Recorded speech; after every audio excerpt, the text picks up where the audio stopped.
Is going on, everybody? Welcome in to the North End Podcast, episode 190. My name is Zach Graham, your host here in the North End, joined, as always, by my good buddy. He's on record as my best friend. His name is Ian Michaud, and we call him...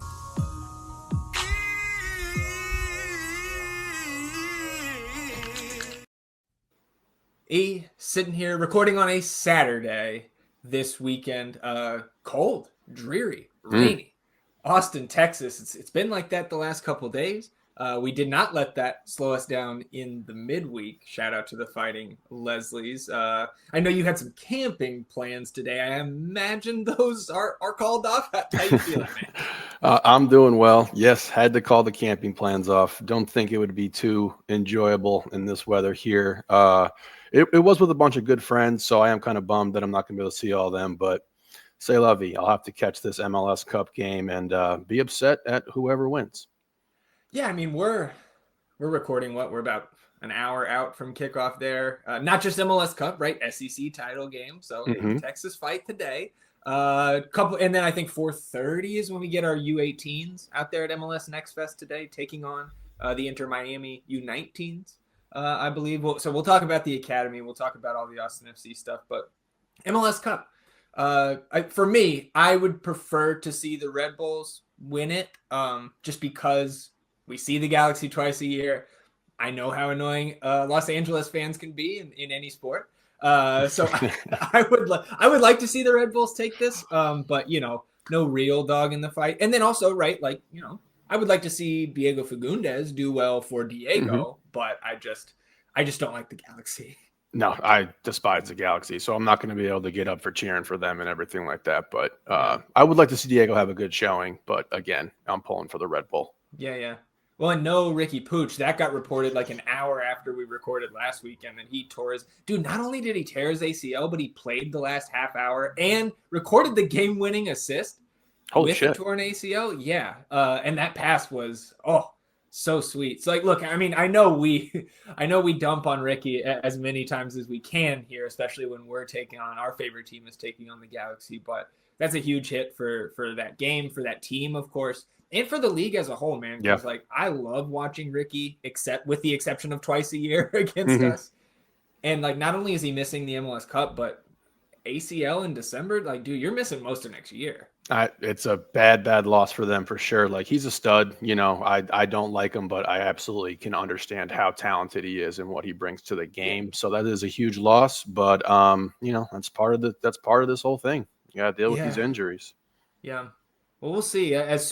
Whenever you all are listening to this, you will know the outcome. You will know the 2024 MLS Cup champions, and you will most likely be in the 2025 MLS season, because we know that this week the true offseason begins with the half-day trade window on Monday. We'll talk about all that, couple other things here. I think another quick North End episode. And again, the calm before the storm. I don't know if we can go ever for the next year, back-to-back 45-minute episodes. We'll try to get it done here today to close out the 2024 season officially. I said shout out to the Fighting Leslies, man. That was just to say a little bit more on that before we go into the episode today.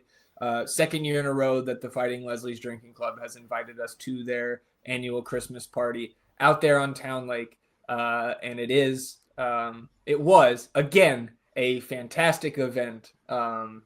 Weather aside, just awesome people. Shout out to everybody we got to hang out with out there. I don't want to go through a list because I would leave somebody off that I don't want to. And look, throughout this episode, I'm going to use the Alex Jones defense. If I forget anything or mess anything up, I literally just had a big bowl of chili.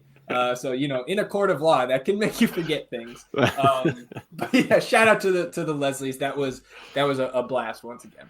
That was a great time, and as someone who now works from home, you no longer get those holiday parties that I used to love and kind of live for, because they were always stellar. So now I got this and I love it. It's a great time. I had a blast. Happy to talk to everyone who was there, and just a great vibe, and it's a good way to kick off the holiday season. Feel good about it. 100%. Before we get into the few things we wanted to discuss here today, just want to remind you all listening or watching on the YouTube channel that the best way to support our show is by downloading the audio version of our episodes wherever you get your podcasts. And wherever you get your podcast usually has the option to toggle on auto downloads. If you do that, you can support the show going forward without having to think about it further. And we would appreciate you for that. You can go the extra mile, rate, review, and subscribe to the podcast wherever you get your pods. And of course, if you're watching on that YouTube channel, subscribe to the channel. It helps us grow the show, and you can hit the notification bell to know when a live stream pops up or a new episode goes live. And of course, on episode 190, hit the like button. Help us battle the YouTube algorithm overlords. Atone for your sins. Wash yourselves clean in the waters of the North End. Early in the week, we had the club posting pictures all over their social media accounts of Coach Estévez arriving to the facility, right? So done with his U.S. men's national team duties in November, now arrived here in Austin. You can see him in these. There was a little video they put out and some still images, right? Putting his little name tag into his door nameplate, walking into his office, mixing it up with some of the guys, right? Talking to Stuver while he's working out, Svatak while he's working out. We get some other off-season pictures, both from the club and from the individual players themselves. So basically all the guys, I think, who are in town working out, posting, they're grinding, they're getting ready. Mm-hmm. No days off right now. Because look, man, training camp is like a month away. It's crazy. It's crazy. It gets you excited. It gets the blood pumping. It's odd to be like, oh, we're almost back, but we are almost back. And like you said, it's going to be a slower episode here, but things are going to start ramping up really fast. And it's this season will be upon us before we even know it. Yeah, it's one thing that you saw today on Saturday on the North End Podcast social media accounts. If you needed that extra reminder of how close we are. Our annual countdown graphics began today. We are 77 days away from opening night on February 22nd. So you got a little 2022 Emiliano Rigoni number 77 out there today. So you can look forward to the countdown. It has begun. The other thing I wanted to note, and I know a lot of other fans did, in those pictures and little hype video for Coach Estévez, he was wearing the biggest Austin FC logo I think I've ever seen on a piece of clothing. He's got this like big old sweater. And I don't know, man, I'm in for that, man. Like, I think Coach Wolf dressed more like what you think your stereotypical coaches, right? He's got the dry fit on. He's got the little, polo buttoned up, whatever. I kind of like this vibe. It's just another piece of the change that we're expecting with this new coaching regime. And I'm digging the vibe, man. All right. It doesn't matter to me. I need points. He just want wins. Yeah, he could be a nudist for all I care and just show up and get us some wins, brother. Yeah. Well, and so maybe I can get you a little bit more amped up with this. The rumor is that Nico is making the case to the club to make the preseason games open to the public. So not just fighting to take our hill back, right? Mm-hmm. Which I would settle for. Yeah. I love the Verde Hill experience, but it's not for everybody, for sure, right? Tough to bring kids out there to see over the fence. You probably have to be piggybacking to see that. Even if you were just, a shorter person, maybe tougher to see over there. And then you got to bring the oversized binoculars, right? And that's whether you're on the OG Verde Hill or the kind of North End Hill that we discovered 2 years ago. But if these are open to the public, I don't know if it's like, you're letting people inside the gates there. Like, I know some teams do that. I don't think it would be, let's play our preseason games at the pitch, on the same campus there, but that's because that's the turf field. Yeah. Right. So I'm interested to see if this comes true. And again, I would settle for giving us the hill back, but it sounds like Nico is potentially trying to, campaigning for us to really get more access. And that would be phenomenal in my book. Yeah, that would go a long way with the fan base for sure. It was fun going up to the Verde Hill, just checking those games out. But I understand it's not for everyone, but that would be sweet. We'll take it. So we'll keep looking out for that. And speaking of the coaching staff, this is not really surprising, but when I saw it, it kind of hit home. Like we are not done seeing the changes here with the coaching staff, because Coach Terry Boss, right, who came to the club from Oregon State University, initially to join Josh Wolf's staff. He is now the head coach at Lexington SC. That's in the USL Championship. So it just got me thinking, we probably have an entire new coaching staff inbound. We'll see if Davey Arnaud sticks around. We'll see if Preston Burpo sticks around, or if we see those guys announced elsewhere as head coaches, assistant coaches, what have you, and moving on. So that's something to look out for in the next couple of weeks as well, as Nico continues to build out his staff here in Austin. Yeah, that's exciting. I definitely want to see how we're going to fill this out. I don't know if, Nico has people that he's looking at right away, or if Roto has some folks in mind that they want to get in here, but I'm definitely excited to get that staff completely fleshed out and get us rolling here. So Coach Boss to USL, and good luck to Coach Boss.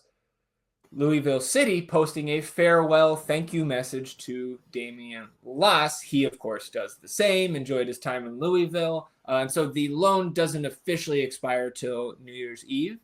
But we know they clearly, at this point, are not prepared to announce that he will go back to Louisville. And so I guess the question that's floating around in my head, and I think we touched on it a week or two ago, just kind of as an aside, what are the chances that Damian Las is going to become Brad Stuver's backup this year? I think obviously that means Stephen Cleveland would have to be sent out. I do not think that Damian's going to come in here and just take that job right away. We know that Cleveland is occupying a senior roster spot. I think he's on 225, 250 and some change in terms of his cap hit. But with the goings on this coming week with the trade window and the expansion draft and all of those things, maybe Cleveland is on the move. Again, that would also free up another senior roster spot. So from this wide view right now, right, we will have the answer in a number of weeks, but just speculating, what do you think the chances are that he becomes the backup? Or do you think it's more likely that he is loaned out again? Or maybe is it time for a sale? How are you feeling temperature-wise on Damian Las? It's hard to gauge, man. It's something that I definitely want to keep my eye on, but I don't know if it's most beneficial to have him back up Stuver. I don't know if he's going to be if the only way I see him getting time this upcoming season is if Brad's hurt. You know what I mean? He was one of the top keepers in the league last year. We understand what he brings to the team, not only from the goalkeeping standpoint, but the leadership standpoint and everything like that. And I don't know if it's a better move to have Damian loaned out again so that he can continue to get more time and develop more. But I would say I would say it's probably 50-50 if they posted that message saying goodbye, farewell and everything. And with Cleveland, I think you have some good tape from Leagues Cup games that you could potentially try to move him somewhere and be he's a solid backup. You can get some time in important games and everything like that. But I just don't know how it's going to play out right now. And, I don't know if it's overly beneficial to have him back up Brad for an entire season. He's just going to not get enough time. Well, I think I definitely agree with that. Because keeping him here as Brad's backup, you're exactly right. He's not getting the minutes. He's not getting the experience that we want, that he needs, right, as a player, whether he's here or not. I personally, as a fan, I would be fine if they moved Cleveland on and Damian was the backup, but then I would want, and again, to the detriment of a Marcus Alstrup or Aaron Cervantes if he re-signs with FCito, but then to me, if Damian's the backup, play him every Friday night or Sunday afternoon or whenever the games are with the next pro team, just so he can get the minutes. Yeah. And then again, it's just from a roster construction standpoint, I personally think we should move forward when we can. Not that I'm not advocating to move Stephen Cleveland on right now, even though I wouldn't be beat up about it if he was. But just having your starter on the senior roster and then your backup keepers on supplemental feels like the more efficient way to build a roster to me. Because how many backup keeper games have we had? Brad busted his knee up that one time in 2022, but he missed 3-4 games, something like that. It wasn't more than 5. So and again, let me knock on wood, because I say this now and then we could have a big spell with Brad absent next year. Let's hope not. But I don't know, man. I just feel at some point, it's either going to be move Damian on or he's ready to compete for that starting spot. And I just, he was very good in Louisville, but they were also the best team by a wide margin in that regular season. So how much was he getting challenged? Again, we relied on our big bowl of chili. We relied on our buddy Trevor, who was watching a lot of those Louisville City games. And it seemed at least once, maybe twice a month, he was Damian didn't have a lot to do in this game. Yeah, and like going back to Next Pro just seems like a step back for him, for his career as a whole. And I don't know if that's something that he necessarily wants or would be absolutely thrilled about, because like you said, he was just on the best team in the USL, playing every single game pretty much. Right. And like I think we're just reaching a point where it either has to be, yes, he is the incumbent to take over Brad's job, and we're going to make that move. And I don't think that is going to happen this season. Right. Or it's like we need to capitalize on this now and move him and try to get a return back for our investment in Damian. And like both of those options don't seem really great to me right now. So I don't know how this is going to play out, but it is something that I definitely keep my eye on. Yeah, I mean, I'm with you on that. Stuver's got the team option in 2026. Yeah. But I also I don't like, unless Stuver falls off big time next year. Exactly. Why would we be wanting to get rid of him? Unless he commands a larger salary than we are comfortable with. But I think he's underpaid right now for how good he is. Yeah. Steve Clark's a fucking TAM player. So I don't know, man. It's, again, at some point, I don't think it's this year, but maybe as soon as next offseason, there's going to be a breaking point with Damian wanting to take that next step. So it's just, again, it's a storyline to watch over the coming weeks and months as we move into the preseason. So speaking of preseason, right, just a quick reminder. I know we discussed it at length last episode, but on Monday, half-day trade window, that will be 8 a.m. to noon Central. The next day, we will get the list of not only the eligible players for Wednesday's expansion draft, but the complete list of free agents. That is on Tuesday, the 10th. On Wednesday, the expansion draft, Ian, we got a time for the expansion draft.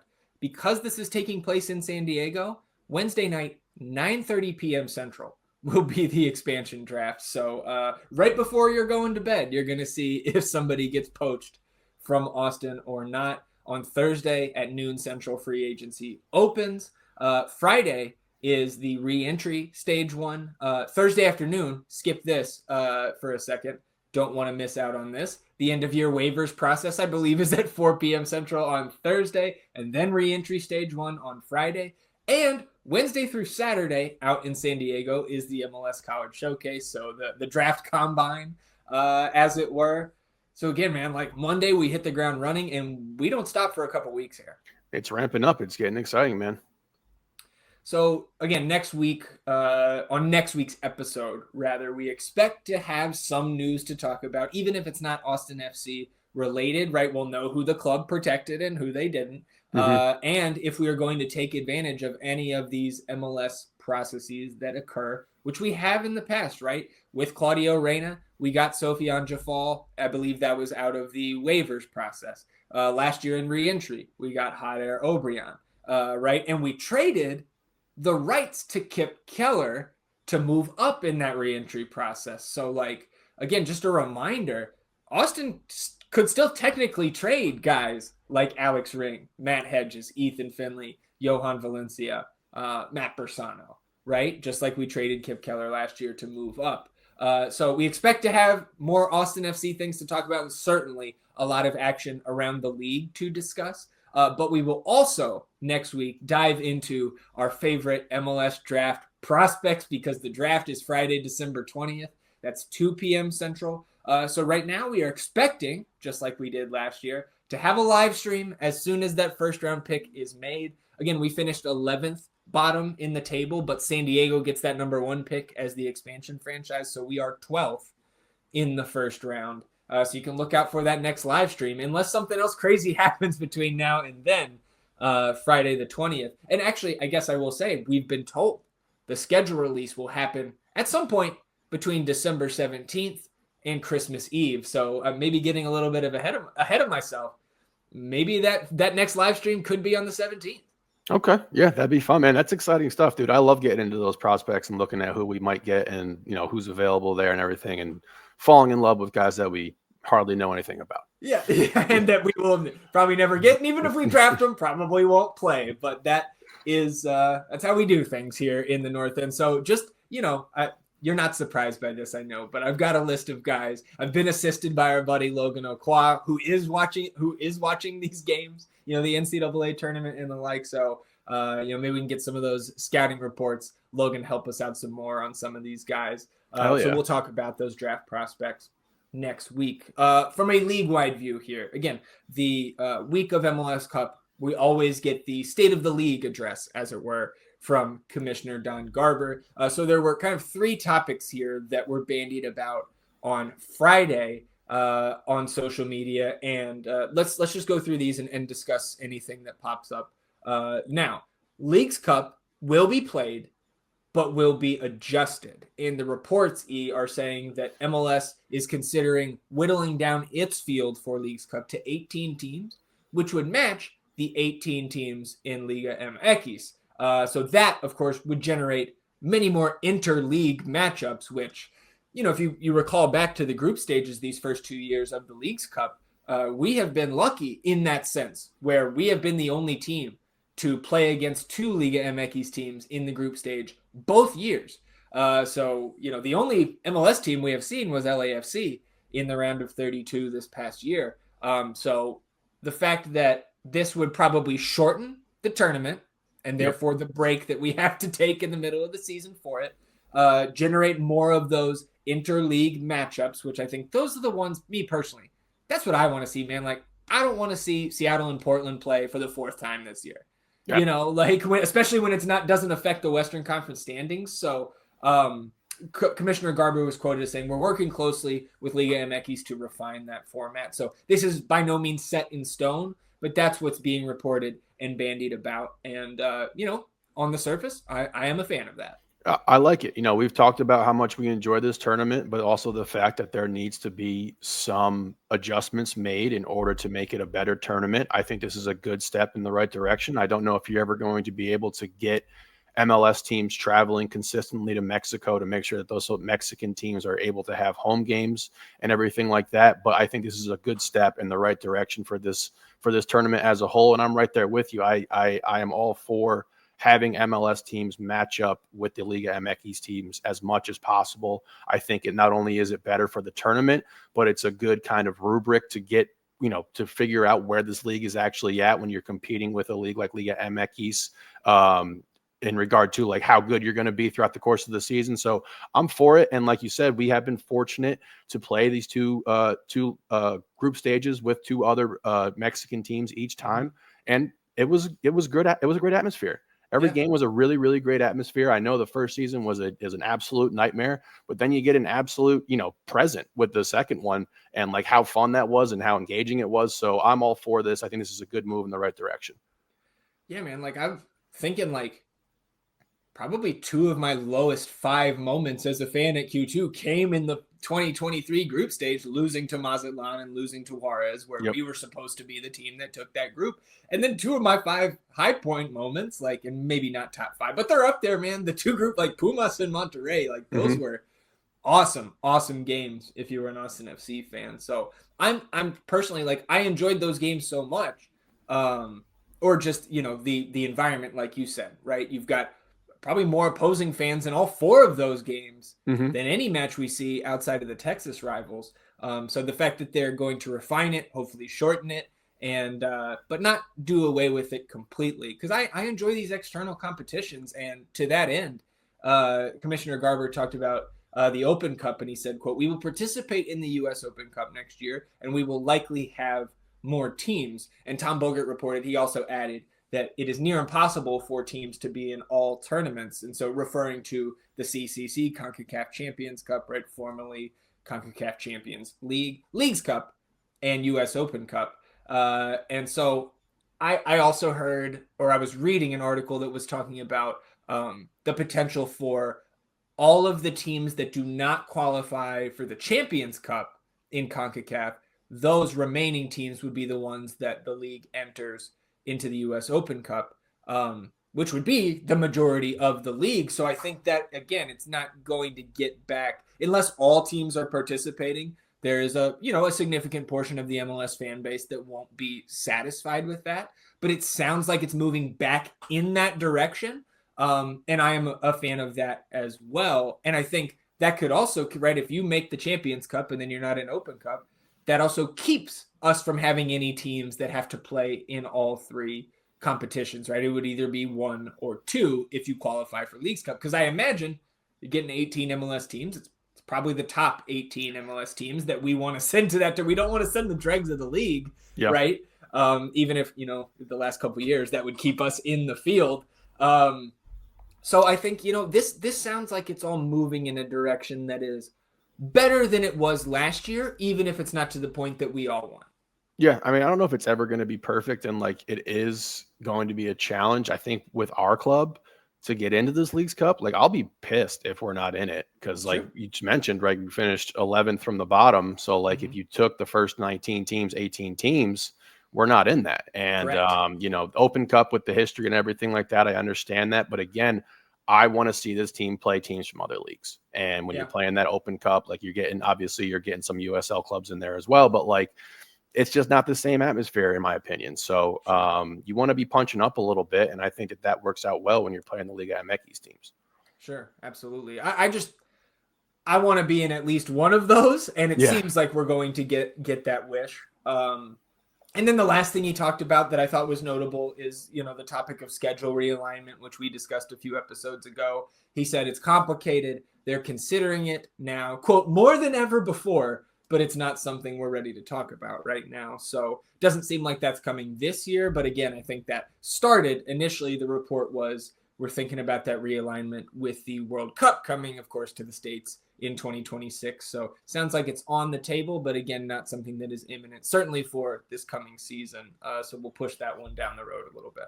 And he mentioned a little bit about making sure that we're lined up with like European transfer windows as well, right? Like there was some talk about that, which I think makes sense, and like as this league continues to grow and has grown and has expanded, it's going to come with some growing pains and challenges in regard to how you're going to fill this out and make this work. But I think these are all steps in a positive direction for as much shit as we can give this league. I think that these are some smart moves. Yeah. And like somebody else, I was reading a couple threads of, revolving around the potential schedule change. And some people were pointing out that in these reports, it's that, we would take a like 5 or 6 week break in the worst week, like end of December, maybe through January or something like that to alleviate some of the, potential extreme weather. I don't know if that short of a break really does that. But they were pointing that out in the sense that like, that kind of makes the schedule similar to what we already have. Because, like, it's December 7th when we're recording this. MLS Cup is today. I think it's like January 11th, the guys report to camp or something like that. So it's really just like 4 or 5 weeks that the league itself has off.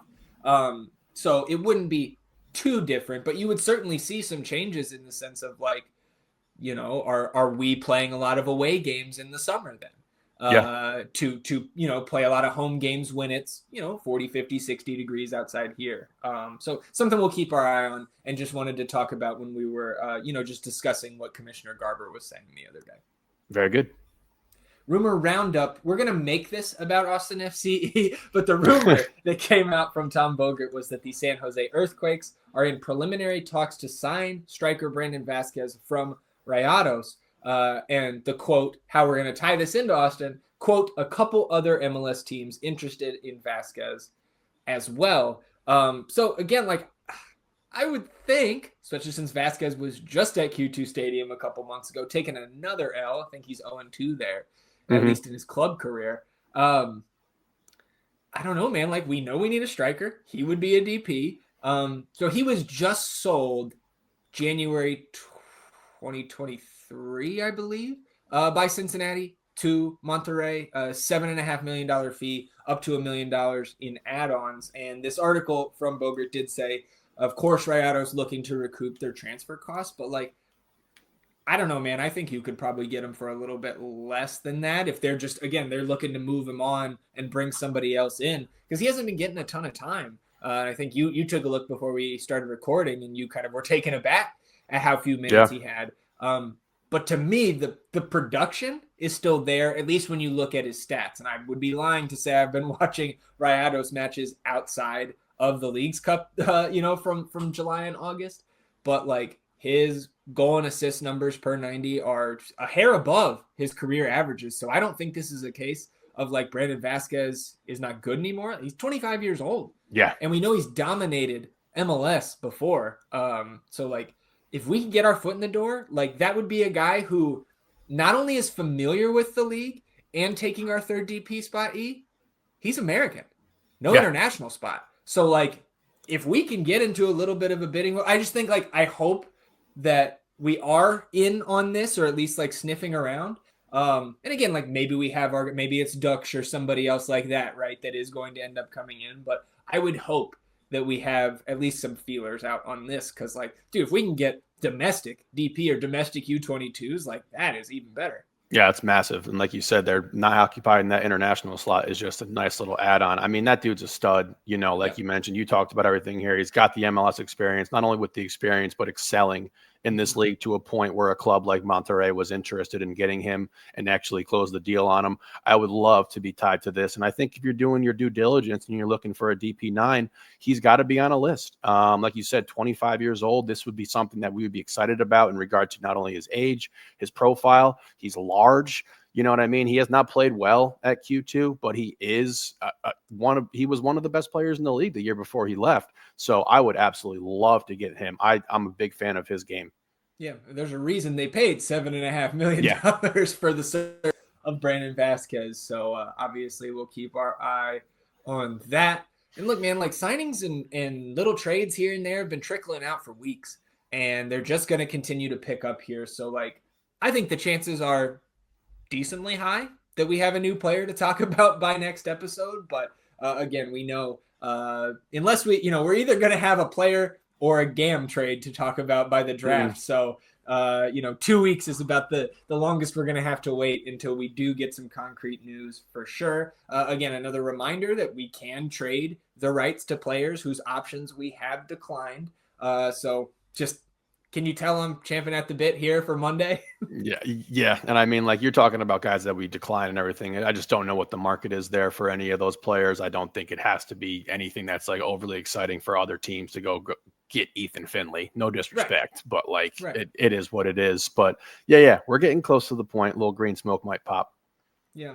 And so like, I don't know, like a guy like Valencia or like these other guys are older, so they're eligible for free agency. But I'm saying like, if these guys were going to be put into reentry or waivers or what have you, maybe that helps. Because that's, I think, why Cincinnati went and got Kip Keller. Because they could just get his rights then and he wouldn't have to jump back in, be put in that pool and they would have to wait to draft him. So anyways, we're trying to make everything about Austin FC here. Let's close it out. Let's talk some nonsense. Let's talk some academy games here. First, the goals bracket has concluded. And look, man, Guilherme Biru, you called it from the start. Guilherme Biru takes the 2024 Austin FC Goal of the Year bracket here in the North End. Almost a 2-1 margin, E. And so, like I mentioned on last week's episode that I did the Thanksgiving morning check-in and the Driussi and Biru goals were losing and then they came back to win.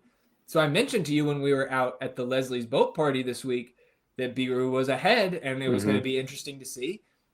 Biru's position just strengthened as the week went on, man. And so, I mean, shout out Guilherme. You put in the call when we did the bracket the first week, the first round, that the Biru goal was the sleeper. It turns out it wasn't just the sleeper, it's the champion. So shout out Guilherme. And again, I think it's crazy that these two goals happened 34 minutes apart. Yeah, right. Can we space these stellar goals out a little bit better next year? I am shocked by that total, to be honest. And full disclosure, I voted for Seba here. Okay. Yeah. And like I said, I thought the Biru one was a sleeper. I thought it was a goal that definitely deserved some credit for how fantastic it was. But just the game winner from Seba there, I mean, it's at the death. It's a strike. Like, I don't know. I guess that the Biru fan club continues to grow here, and the legend of Biru is something to not be trifled with. Yeah, absolutely. So, shout out to Biru one more time. What's that? Who'd you vote for? I voted for Seba, man. Like I cried. Biru's goal was part of that though. So like, I'm not salty about this at all. I think there are some other goals that I really loved this year, but I got no issue with this, man. That goal, I mean, we made a little Instagram reel for that goal. Like it was powerful, man. It was. It's just shocking to me that he got 55% versus the Owen Wolf goal, and then he goes ahead and gets 64 versus that Seba goal. Yeah. Well, the people have spoken, and we appreciate everybody who participated in the goal of the year voting this year. So look, man, all I hope is that next year we're back to the field of 64. Yeah. Guillermo, come reach out to us. Claim your prize, buddy. Yeah. We got something for you. Yeah. All right. So Academy update. Again, we talked about the 13s, 14s, and 15s at Copa Rayados last weekend. MLS Next Fest for the 16s and 18s this week out there in California.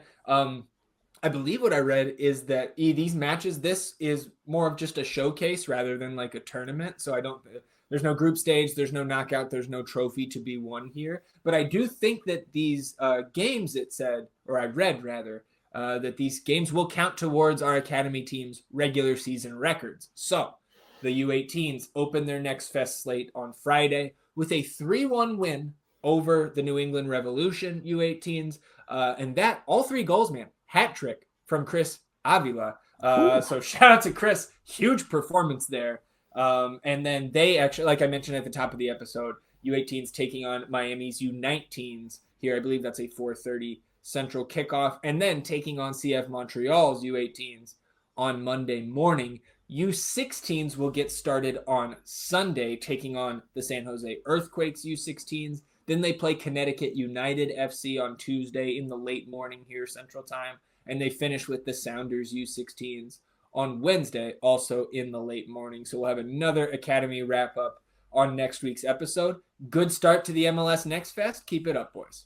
Yeah, I mean, these dudes have been crushing it. Our Academy's killing it. Yep. It's awesome. Again, we got to get out there and see some of these games, man. So we'll check in on the schedule. Again, if we're going to go watch U14s, I want to see when the Dynamo are on the schedule after the 3 red card game. But yeah, we'll definitely make it out there. And I assume, be bundled up against the cold out there at the pitch on one of these early mornings. So anything else for you before we shut it down here on episode 190? Just shout out Aggie and Fighting Leslie's for the invite. That was fantastic. I had a wonderful evening. Thanks, y'all. Yeah, I second that. All right, everybody. We appreciate you tuning in, sticking with us here on, and I think the shortest episode we have had in a very long while. Don't expect that to last because the off season begins on Monday. We will be back next weekend, recapping the week that was in the Austin FC universe. Enjoy your week, everybody. Stay warm. We'll do the same. And we'll see you back here next week for another episode of the North End Podcast. Till then, easy. And I'm Zach. Vamos Austin FC, everybody. Goodbye.